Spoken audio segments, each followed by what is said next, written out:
Exam hall, question paper हाथ में है, आप बड़े कॉन्फिडेंटली सेक्शन ए में आते हो, सब ठीक। सेक्शन बी के भी क्वेश्चंस आपको आसान लगते हैं। अब आ जाता है सेक्शन सी, जहां पर क्वेश्चंस कुछ इस टाइप के होते हैं। How do the ideas in 2 chapters reflect similar concerns. अब आपका दिमाग बोलता है कि भाई ये वाला क्वेश्चन कैसे करें, क्या 2 चैप्टर्स की स्टोरी लिख दें या फिर कुछ और लिखें। तो आपके दिमाग में कई सारे कंफ्यूजन क्रिएट होते हैं कि इस क्वेश्चन का आंसर कैसे करें। ये वाले क्वेश्चंस होते हैं पैरेलल क्वेश्चंस, और कोई भी आपको क्लास में अच्छे से नहीं एक्सप्लेन करेगा कि पैरेलल क्वेश्चंस की स्ट्रैटेजी क्या है। अगर आपको भी यही प्रॉब्लम हो रही है then you are in the right video. जरूर इस वीडियो को देखो, ये वीडियो सिर्फ आपके लिए ही बनी है।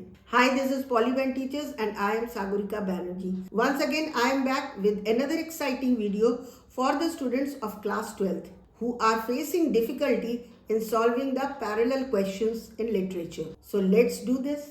Today we are going to understand first what are parallel questions, how to do it, and some parallel questions from some of the important topics of Flamingo book. So watch this video till the end.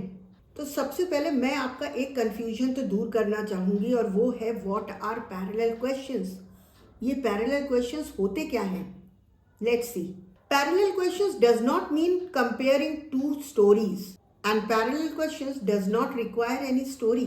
तो इसमें हमें करना क्या है? So parallel questions का मतलब होता है एक ही थीम या आइडिया को 2 अलग अलग स्टोरी के जरिए आपको समझाना। थीम दोनों स्टोरी की या आइडिया दोनों स्टोरी की ऑलमोस्ट एक जैसी होगी, वही आपको रिफ्लेक्ट करके बताना है। इसी को पैरेलल क्वेश्चंस कहते हैं। सो इस टाइप के पैरेलल क्वेश्चंस में सीबीएसई आपका कंसेप्चुअल क्लैरिटी चेक करता है, थीमेटिक अंडरस्टैंडिंग चेक करता है, लॉजिकल थिंकिंग चेक करता है, एप्लीकेशन ऑफ आइडियाज चेक करता है। सो सिंपल लैंग्वेज में अगर हम जाने इसको, तो स्टोरी अलग शायद बोल सकती है, लेकिन मैसेज पैरेलल होना चाहिए। माने 2 चैप्टर्स के नाम देंगे रेफरेंस देकर, आपको दोनों की स्टोरीज अलग होंगे, लेकिन दोनों स्टोरी में मैसेज एक जैसा होना चाहिए, पैरेलल होना चाहिए। यही चीज आपको पैरेलल क्वेश्चंस के आंसर में लिखना है। नाउ पैरेलल क्वेश्चन के आंसर का गोल्डन स्ट्रक्चर जानते हैं कि हमें इसको करना कैसे। आंसर को लिखने का कोई फॉर्मूला तो होगा ना, उस फॉर्मूले को डिकोड करते हैं। Let's see. सो जब भी आपको पैरेलल क्वेश्चंस दिए जाते हैं, you have to first identify the common theme. 2 chapters हैं, उन दोनों चैप्टर्स के कॉमन थीम को आइडेंटिफाई करो। दोनों में एक जैसा थीम क्या क्या चीज रिफ्लेक्ट कर रहा है। फिर use the idea of first chapter ए, उसको 1 या 2 लाइन में लिखो, and then use the same idea of the second chapter, उसको भी 1 या 2 लाइन में लिखो। 4 लाइनें हो गई। मैं यहाँ पर 40 to 50 वर्ड्स वाले आंसर्स को ले रही हूँ। और लास्टली आपको क्या करना है? इन्फेरेंस देना है, मैसेज देना है। मैसेज भी आपको 1 या 2 लाइन में। तो टोटल हो गए 6 लाइन, 5 to 6 लाइन हो गए आपके 40 to 50 वर्ड्स वाला आंसर। वर्ड लिमिट क्रॉस नहीं करना, total it should be 40 to 50 words. 50 से ज्यादा ऊपर नहीं जाना, 51, 52 चलता है, लेकिन उससे ज्यादा नहीं। एंड बैलेंस वेरी इंपॉर्टेंट, यानी कि आप एक स्टोरी को ज्यादा एक्सप्लेन कर गए और दूसरी स्टोरी को कम एक्सप्लेन किया, ये भी नहीं होना चाहिए। दोनों का बैलेंस होना चाहिए। 1 or 2 lines for the first chapter, idea of the first chapter, 1 or 2 line for the use of the idea of the second chapter. अब आ जाते हैं हम कुछ फ्लैमिंगो चैप्टर से पैरेलल क्वेश्चंस जानेंगे और उसको करेंगे। उसमें कीवर्ड्स भी नोट करेंगे। Take your pen and your copy and do write these questions and answers. These questions and answers may help you a lot. So ये कुछ important Flamingo के chapters हैं जिसमें से मैंने parallel questions बनाए हैं जो CBSE बार बार पूछती है। So let us take the first one. First topic लिया है मैंने the last lesson and indigo. ये 2 chapters हैं जिसमें से मैंने parallel question लिया है। इसमें थीम क्या है? दोनों में ही थीम आपको बतानी है, freedom and identity. So let's see the question written in this. How do both chapters highlight the importance of freedom? अब आपको दोनों चैप्टर्स में लॉस एंड स्ट्रगल को आइडेंटिफाई करना है। दूसरा point, language loss versus political exploitation. पहले वाले चैप्टर में लैंग्वेज लॉस है, दूसरे वाले चैप्टर में पॉलिटिकल एक्सप्लॉयटेशन है। ये दोनों चीज़ों को आपको अपने इस आंसर में देना है।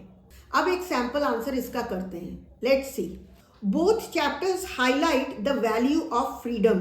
The last lesson shows cultural loss through the ban on native language, while Indigo presents economic and social oppression. Together, they emphasize that freedom, cultural or political, is essential for dignity and self-respect. तो इसमें keywords देखिए, मैंने तो answer अगर ध्यान से देखें तो मैंने आंसर्स में बुलेट पॉइंट्स अंडरलाइन किए हैं, आपको भी यही करना है। और कुछ कीवर्ड्स यूज करने ज़रूरी है इस पर्टिकुलर आंसर में, वो नोट कर लीजिए। एक है फ्रीडम, डिग्निटी एंड आइडेंटिटी। ये तीनों वर्ड्स का यूज आप अपने आंसर में करिए। Second question, from deep water and the rat trap. इन दोनों चैप्टर्स में से हमें सबसे पहले थीम देखना है। थीम क्या है? ट्रांसफॉर्मेशन, ठीक। और पैरेलल एंगल क्या है? इनर चेंज थ्रू एक्सपीरियंस, ठीक है। अब क्वेश्चन देख लेते हैं। How do these chapters reflect transformation? अब इसका आंसर कैसे होगा? Let's see. Both chapters portrays transformation. In deep water the narrator overcomes fear through determination, while in the rat trap kindness awakens the peddler's conscience. These experiences show that personal growth occurs when individuals confront fear or receive compassion. मैंने answer में bullet points तो underline किए ही है, लेकिन आपको इस answer में psychological और मॉरल इन दोनों थीम का ब्लेंडिंग करना है। Let's take another topic and that is Lost Spring and Indigo. दो अलग अलग चैप्टर्स हैं। इसमें थीम क्या है? Social injustice. लॉस्ट स्प्रिंग में बच्चों के ऊपर सोशल इंजस्टिस की गई है और इंडिगो में फार्मर्स के ऊपर। दोनों ही स्टोरीज में एक्सप्लॉयटेशन शो की गई है। Let's see in the question. Bring out the social injustice in the chapters lost spring and Indigo. इसका सैम्पल आंसर कैसे होगा? Let's see. Both chapters expose social injustice.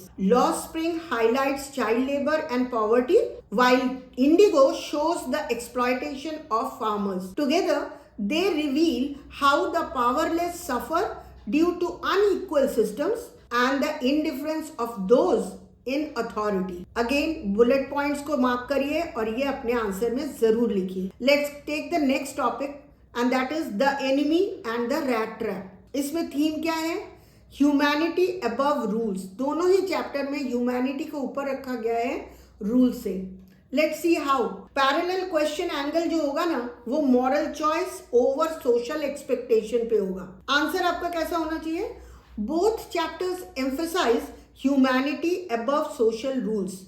Doctor साडोहोकी risks his safety to save an enemy soldier, while Edla's kindness reforms the peddler. These actions show that compassion and moral courage define true humanity. Again, mark the bullet points. एक secret बताऊं?